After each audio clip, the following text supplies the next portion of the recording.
Terdengar bunyi seperti benda logam terjatuh. Arahnya dari dapur. Suara apa itu? Apa aku harus mengeceknya? Jangan-jangan itu ulah si... Rasa takut mulai menyelimutiku. "Mbok!" teriakku lebih kencang.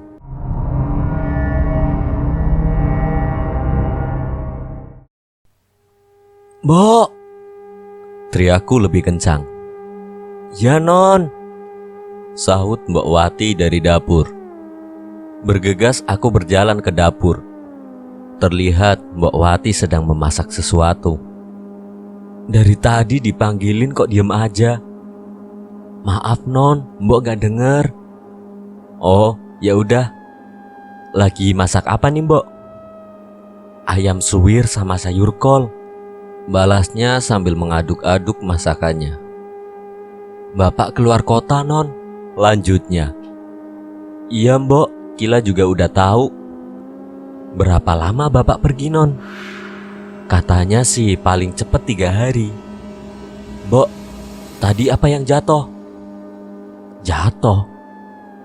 Gak ada yang jatuh non," balas Mbok Wati sambil memindahkan sayur kol ke dalam mangkuk besar. Padahal aku sangat yakin sekali suara itu arahnya dari sini. Lantas, dari mana sumber suara itu? Ah, sudahlah. Tidak perlu dipikirkan. Yang penting sekarang aku lapar. "Yuk Mbok, kita makan di ruang tengah aja," ucapku sembari membawa mangkuk besar berisi ayam suwir ke ruang tengah. Kunyalakan televisi dengan volume agak kencang. Sambil menunggu Mbok Wati datang membawakan sayur kol dan 2 piring nasi. Kami pun duduk di lantai dan mulai makan. "Mbok, abis makan siap-siap ya." "Siap-siap kemana non?" "Pergi ke rumah sakit jenguk bunda, terus nginep di sana." "Loh, nanti yang jaga rumah siapa?" "Gak usah dijagain Mbok, kan ada si..." Aku hampir saja menyebutkan si perempuan rambut panjang itu. "Si siapa non?" "Udah ah, Mbok jangan mancing-mancing. Pokoknya malam ini Kila males tidur di rumah."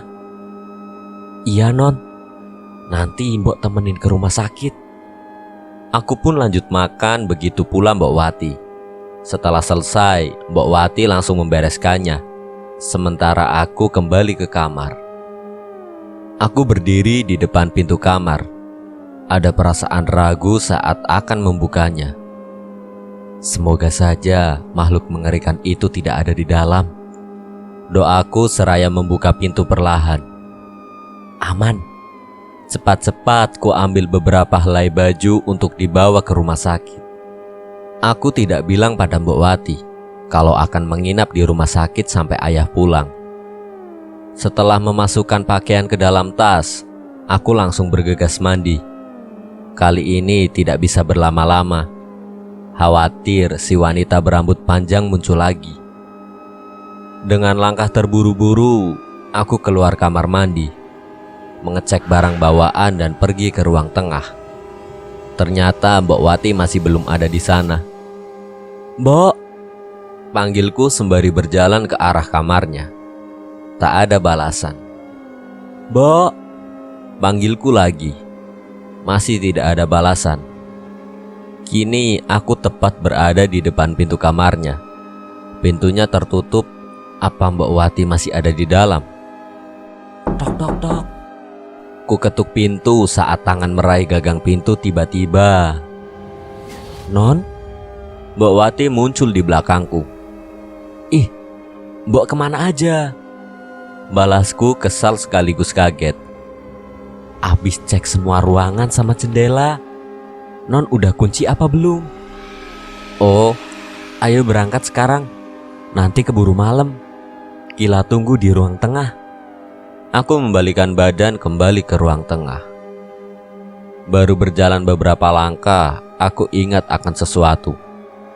Ku hentikan langkah menoleh ke Mbok Wati yang mau masuk kamarnya.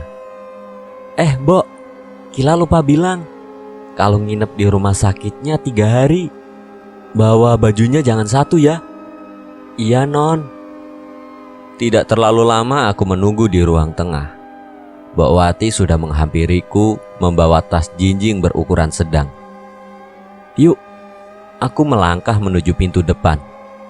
Belum sempat kuraih gagang pintu depan, brak! Terdengar suara benda jatuh yang cukup kencang. "Apa itu, Non?" Mbok Wati membalikkan badan. Mau kemana, Mbok?" tanyaku saat melihat Mbok Wati mau mengecek sumber suara tersebut. "Udah, Mbok, cuekin aja." Kutarik bagian belakang baju Mbok Wati. Brak! "Tuh, ada lagi," ucap Mbok Wati. Saat itu kami kompak mengarahkan pandangan ke arah koridor menuju kamar Steven dan Kevin. "Ayo, Mbok." Mbok Wati menurut. Kami pun keluar rumah. Sial. Saking terburu-burunya, aku lupa memesan taksi. Ku pesan taksi lalu menunggu di luar pagar rumah. Aku tidak mau menunggu di teras. Suara benda jatuh itu masih terus terdengar, bahkan setelah ku kunci pintu depan.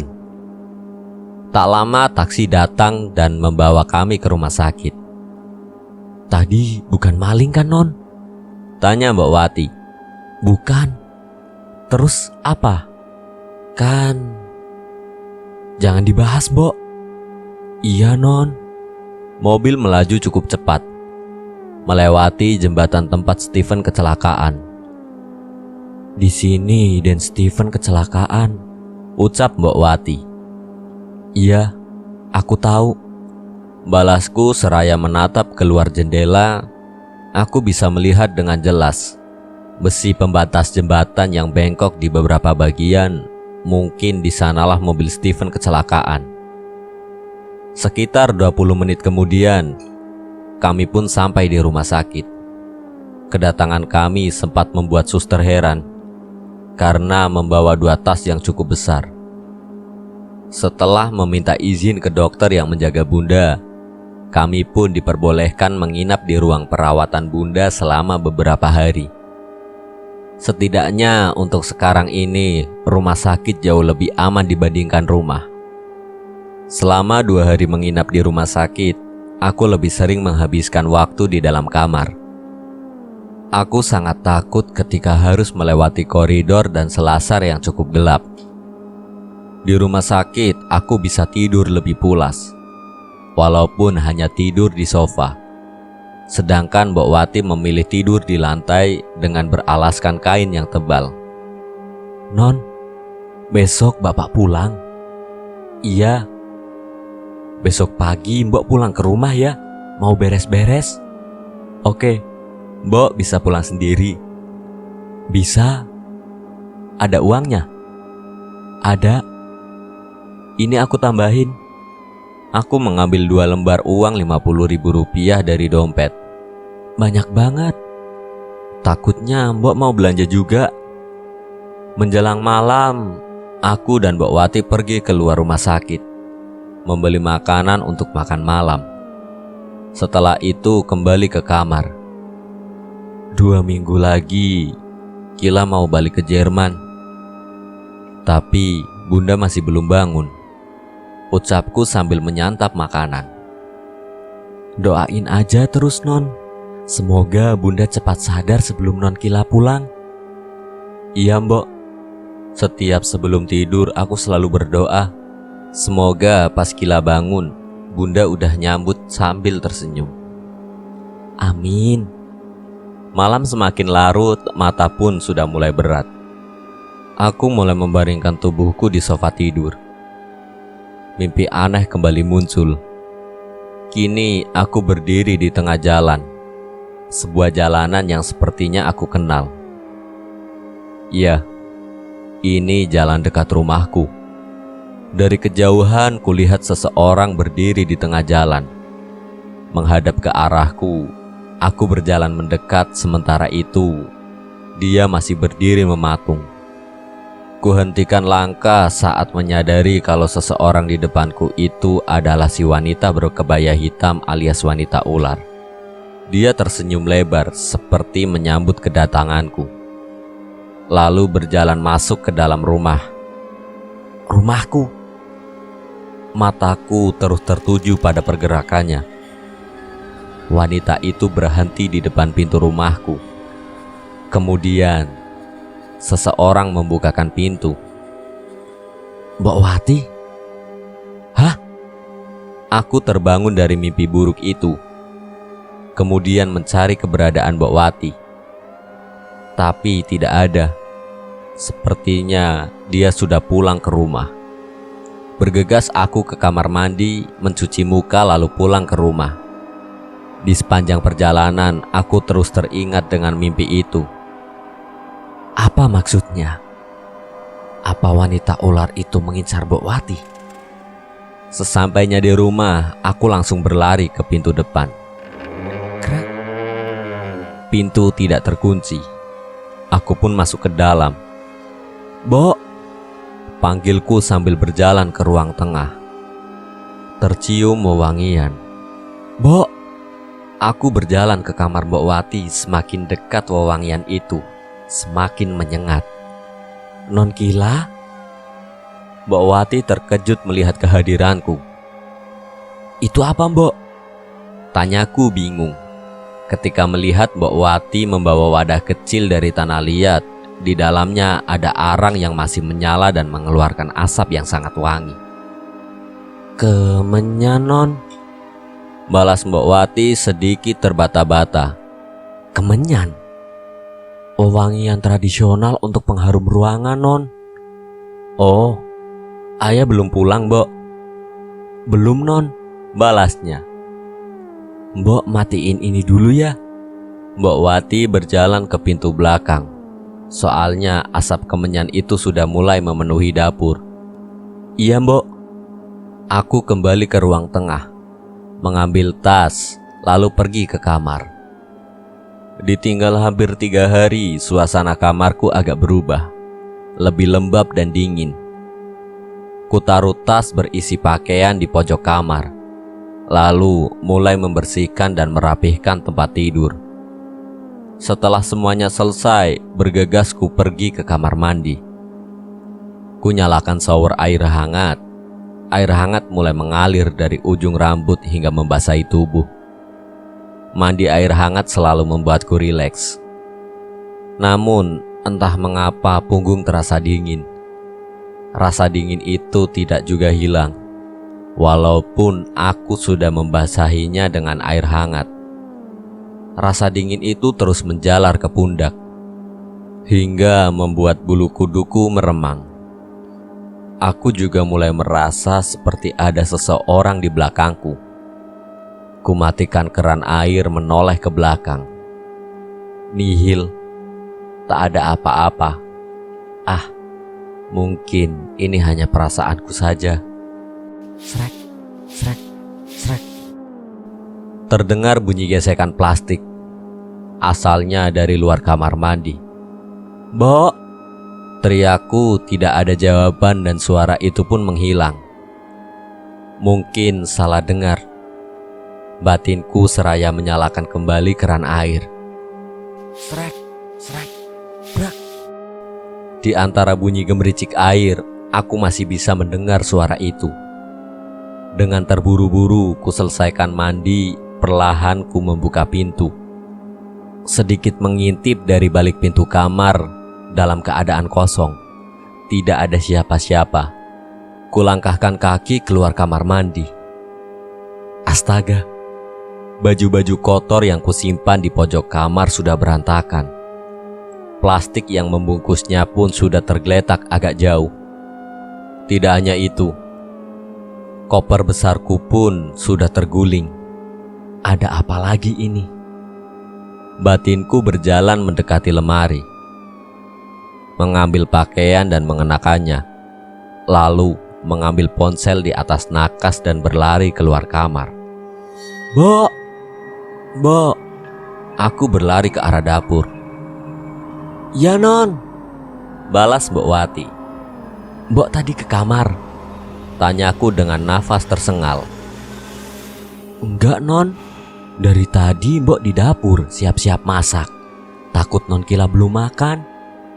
Jelas Mbok Wati. Emangnya ada apa?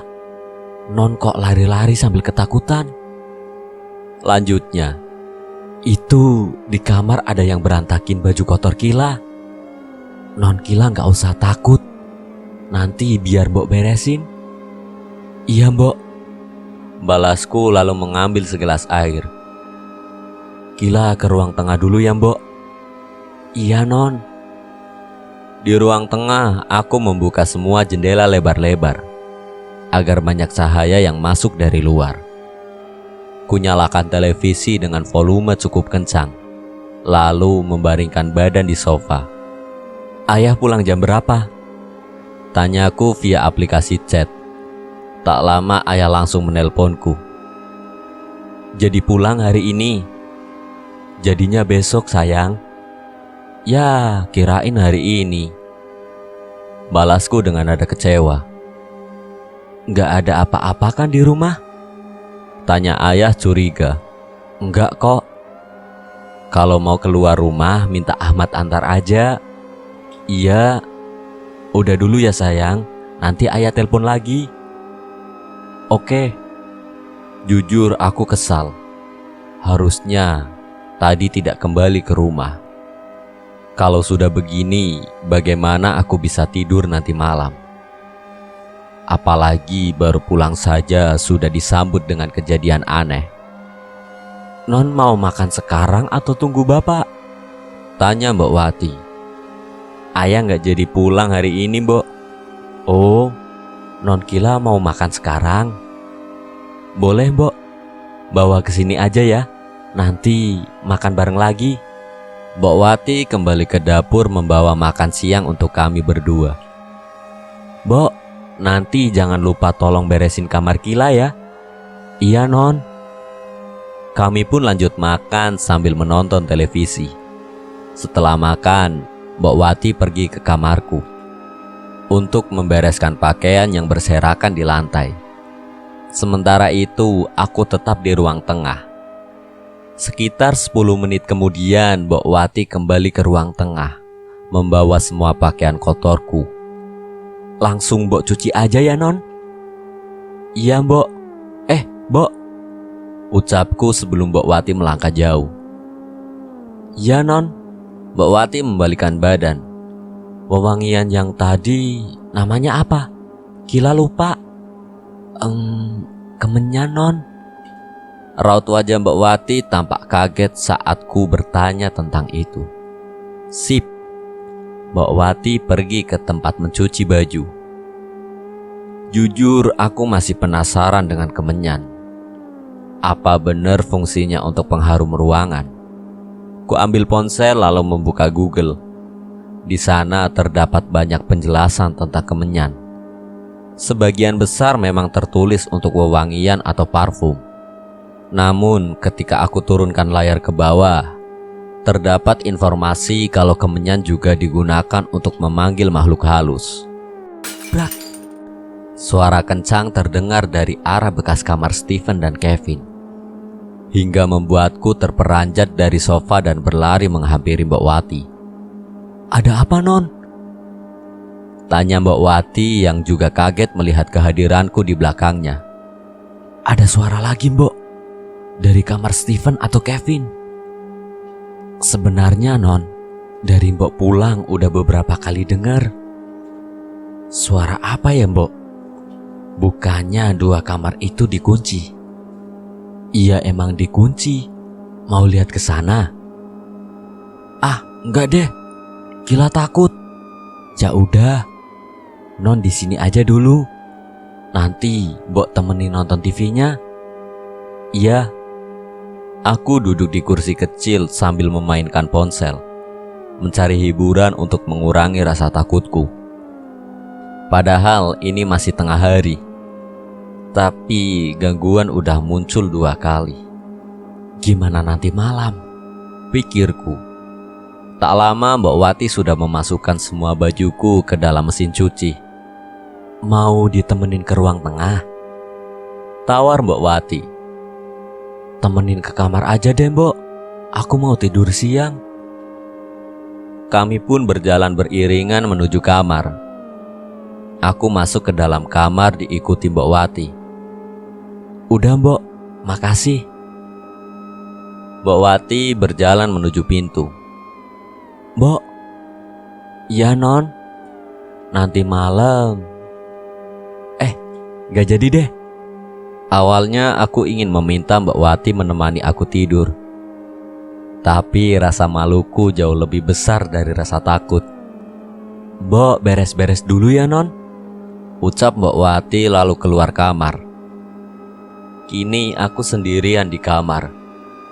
Kuedarkan pandangan mengamati setiap sudut kamar, sambil terus berdoa di dalam hati. Semoga tidak ada gangguan. Aku mulai berbaring. Kali ini tidak lupa untuk menyalakan semua lampu yang ada di kamar, termasuk kamar mandi. Ku buka aplikasi pemutar lagu di ponsel agar suasana kamar tidak sepi. Tak lama aku pun tertidur. tok tok tok. Dalam keadaan setengah sadar, aku mendengar suara ketukan pintu. Siapa? Teriakku dengan mata tertutup. Mbok Non, Sahut Mbok Wati dari luar. masuk aja Mbok. Pintu terbuka, Mbok Wati muncul dari balik pintu. Ada apa Mbok? Udah malam, Non Kila mau makan. Malam? Gumamku heran sambil mengambil ponsel. Waktu menunjukkan pukul 8 malam. Astaga, aku tertidur hampir 6 jam. Mbok Wati tersenyum. Tidurnya pules banget Non. Iya, makanannya antar ke sini aja ya Mbok. Kila males keluar kamar. Baik Non. Mbok Wati keluar kamar. Dia lupa menutup rapat pintu. Saat mataku masih tertuju pada layar ponsel,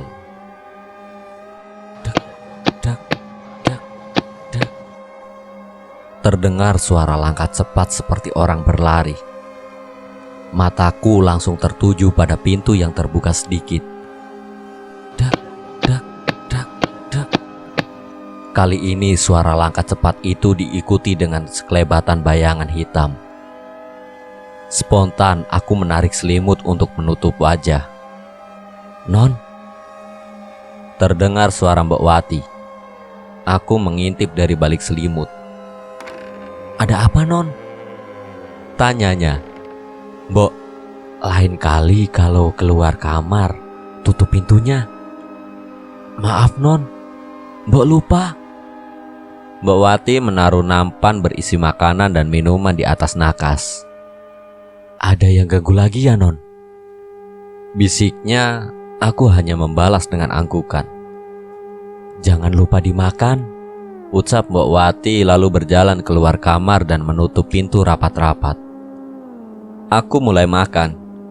Ternyata tidur selama 6 jam membuat nafsu makanku bertambah. Semua makanan yang disediakan Mbok Wati habis kusantap. Setelah selesai makan, aku pergi ke kamar mandi, buang air kecil dan cuci muka. Ingin mandi tapi takut terjadi sesuatu. Sepanjang malam aku hanya tiduran di atas tempat tidur sambil menonton video di YouTube. Sudah hampir jam 11 malam, tapi mata ini belum juga mengantuk. Tenggorokan terasa kering, sedangkan persediaan air minum di kamar habis.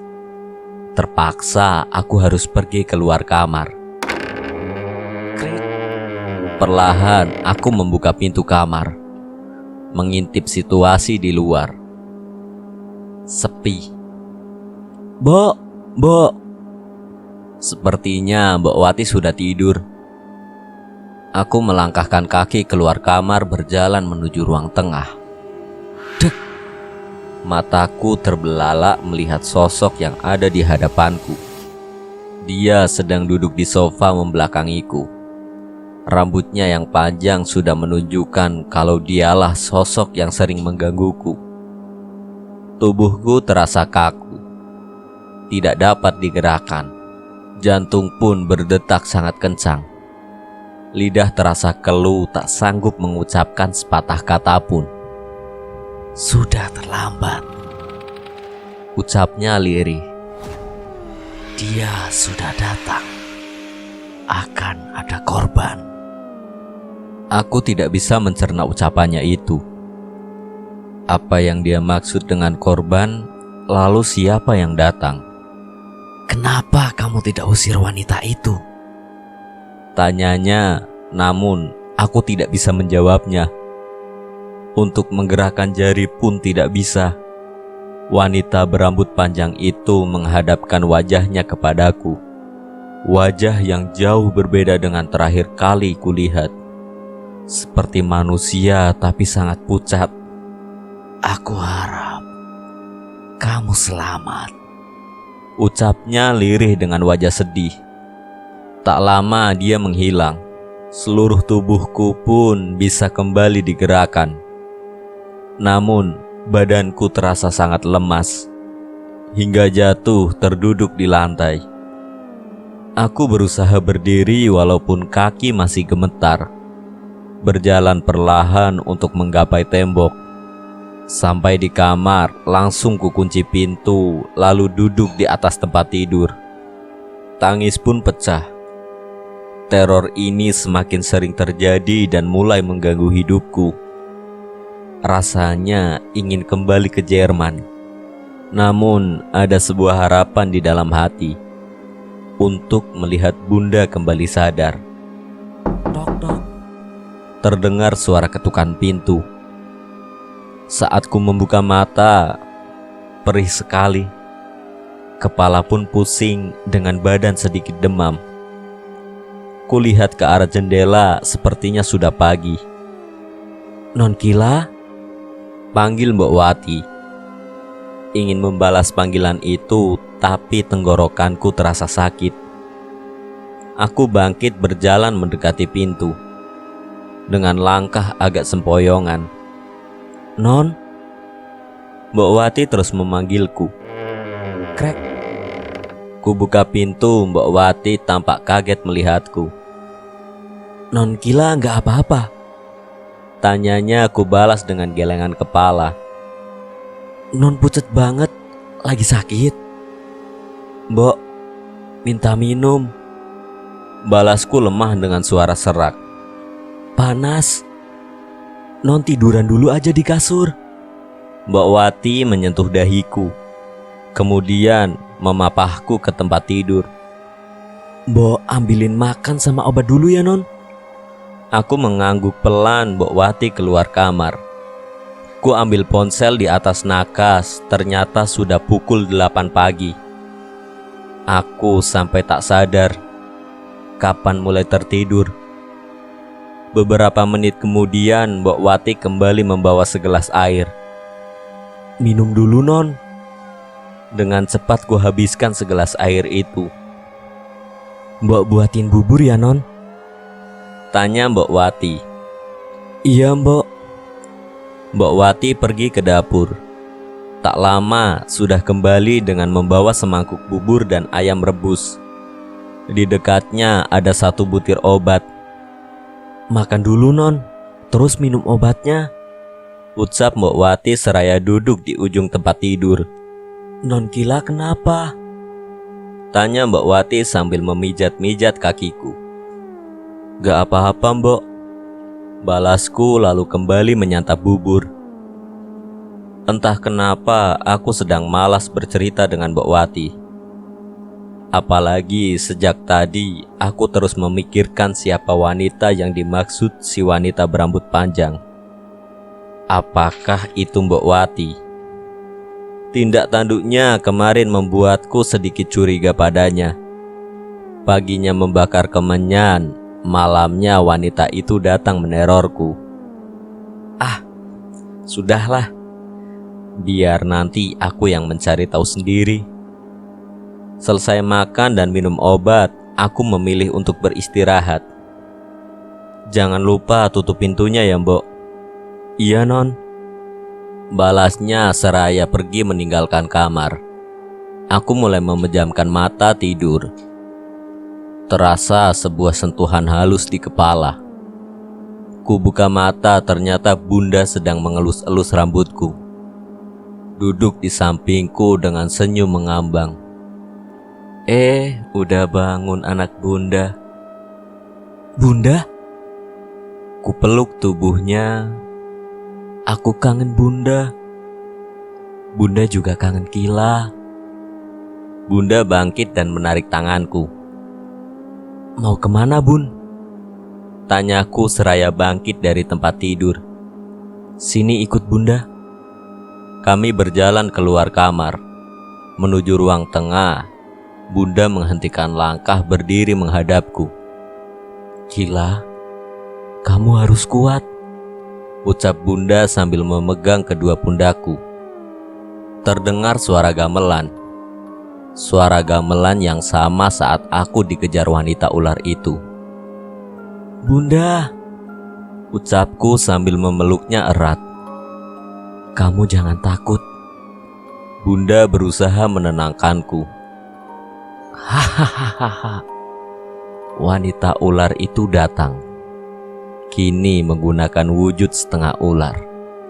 Ada sebuah mahkota emas di atas kepalanya, dengan berlian berwarna hitam di tengahnya. Sekarang giliran kamu, ucapnya sambil mengibaskan ekor ke arah kami berdua. Kibasannya yang kuat membuat pelukanku terlepas. Aku terduduk di lantai, begitu pula Bunda. Bunda! Teriakku saat melihat wanita ular itu mulai melilit tubuh Bunda. Dia menarik tubuh Bunda hingga menghilang di kegelapan. Bunda! Bunda! Aku terbangun dengan keringat bercucuran. Ini ayah, Kila, ucap ayah yang sudah ada di hadapanku. Kamu dari tadi nyebut nama Bunda. Abis mimpiin Bunda ya? Tanya ayah. Aku mengangguk pelan. Ayah menyentuh dahiku. Panasnya belum turun juga. Mbak Wati udah ngasih obat? Udah. Tubuhku mulai terasa gatal. Ayah, gatel, ucapku seraya menggaruk-garuk tangan dan leher. Ayah menyimbangkan baju lengan panjangnya. Ya ampun, Kila, kenapa kulitnya merah-merah? Gak tahu ayah, gatel. Rasa gatalnya mulai menyebar ke seluruh tubuh. Kita ke rumah sakit sekarang. Bergegas ayah mengangkat tubuhku, membawaku ke mobil. Ada apa, Pak? Ucap Mbak Wati panik. Ini, Mbok, badan Kila jadi bentol-bentol merah. Balas ayah. Ya ampun, Non. Mbak Wati pun terlihat panik, ikut berlari ke arah mobil. Dadaku terasa panas. Nafas pun mulai memendek. Ayah, sesak, ucapku lemah. Ayah sudah mendudukanku di bangku depan mobil. Tak lama mobil pun sudah melaju ke arah rumah sakit. Kila, jangan tidur sayang. Perintah ayah, aku bisa mendengar dengan jelas kepanikan di suaranya. Tahan sebentar lagi. Air mataku mulai menetes. Tidak kuat merasakan sakit di dada. Tutut. Bunyi klakson terus terdengar. Beberapa kali ayah berteriak pada pengguna jalan lain untuk minggir.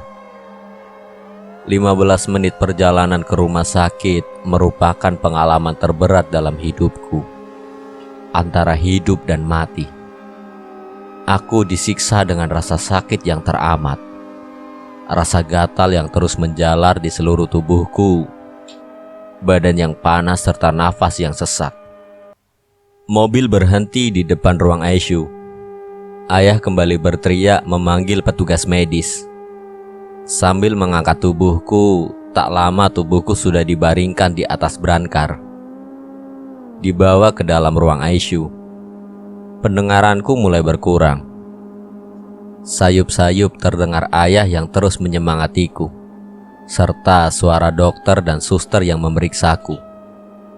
Beberapa kali aku bisa merasakan ada jarum suntik yang menembus kulitku. Namun rasa sakitnya tidak seberapa dibandingkan sakit yang sekarang kurasakan. Tak lama mata ini mulai terasa berat.